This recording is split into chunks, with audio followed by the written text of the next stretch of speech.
আজকে অনেক মজার মজার খাবার খাবো আর নিজে রান্না না করি। আর এই যে টেবিলে সাজানো খাবার দেখি কিন্তু ভালো লাগতেছিল। আর এখন খেয়ে নেব। আর কোথায় আসলাম বলেন তো আপনারা কমেন্ট করে যে কোথায় আসছি। আসসালামু আলাইকুম, কেমন আছেন সবাই? আলহামদুলিল্লাহ আমিও ভালো আছি। সকাল সকাল বের হয়ে যাব। মান্নাবুড়ি রেডি, আমিও রেডি হয়ে গিয়েছি। বাবুকে রেডি করলাম আর মান্নাবুড়িকে তার খালামণি রেডি করে দিয়েছে। আর এই জামাটা আমি ঈদে নিয়েছিলাম মান্নার জন্য, কিন্তু মান্না একদিনও পরে নাই, আজকেই পরলো। আর এই যে আমরা বের হয়ে গিয়েছি এখন সিএনজিতে, আর আমাদের পিছনে ওর বাবাও আছে।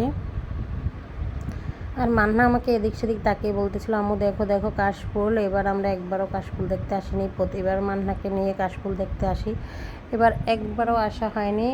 আর আপনারা বলুন তো আমরা কোথায় যাচ্ছি, একটু কমেন্ট করে জানান তো। এই যে মান্না বুড়ি, মানফাত আর মানফাতের মা আর বাবা আছে পিছনে। আর আমরা অনেক দিন পরে যাচ্ছি, অনেক দিন পরেই বের হলাম, অনেক দূরে যাব। আর এই যে কাশফুল দেখতেছিলাম মান্নার আমি, এবার তো আমরা কাশফুলের কাছে আসতেই পারিনি, ছবিও তুলতে পারিনি।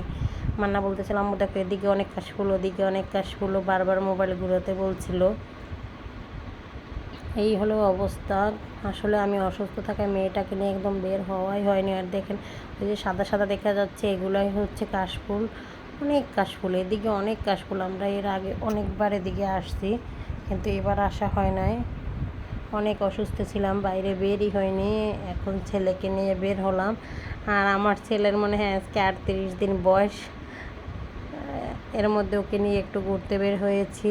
আর এই যে এসে দেখি টেবিল ভর্তি করা খাবার, আর দেখি আমি বলতেছিলাম তাড়াতাড়ি খেয়ে নিই। আর এসে আমি নাস্তা খেয়েছি, আর এগুলো ছিল দুপুরের খাবার।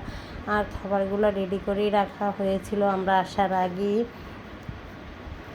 এই হচ্ছে অবস্থা। এখানে পোলাও, কাবাব, মুরগির মাংস, তারপরে সালাদ, তারপরে গরুর মাংস, এগুলো রান্না করে রাখছে। আমরা আজকে থাকবো, কালকে বিকালে হয়তো চলে যাব বা সন্ধ্যার পরে।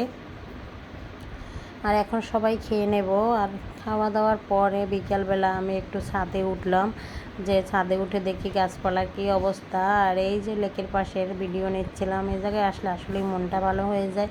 সুস্থ থাকলে আসতাম অনেক। আর এসে এখানে এই ছাদের আমার অনেক ভিডিও আছে, বলুন তো এটা কার বাসা। আর এই হচ্ছে অবস্থা। আমি গাছপালা দেখতেছিলাম, অনেক দিন পরে আসছি, প্রায় 9-10 মাস পরে, 10-11 মাস পরে আসলাম। এসে ভালোই লাগলো। আর এটা হচ্ছে পরের দিনের ভিডিও, আমি ওইভাবে ভিডিও নিতে পারি নাই, সব কিছু দেখা যায়, ছোটো বাচ্চা আছে এই জন্য। আর এখানে দুপুরবেলা সরিষা ইলিশ করছে, অনেক মজা লাগছে সরিষা ইলিশটা। আমি কোনো দিন এত মজার সরিষা ইলিশ কোথাও খাইনি, কারণ আমি রান্না করলে একটু তিতে তিতে ভাব হয়। অন্য মানুষের কাছেও আমি খাইছি তিতা, এটা একটু তিতে ছিল না।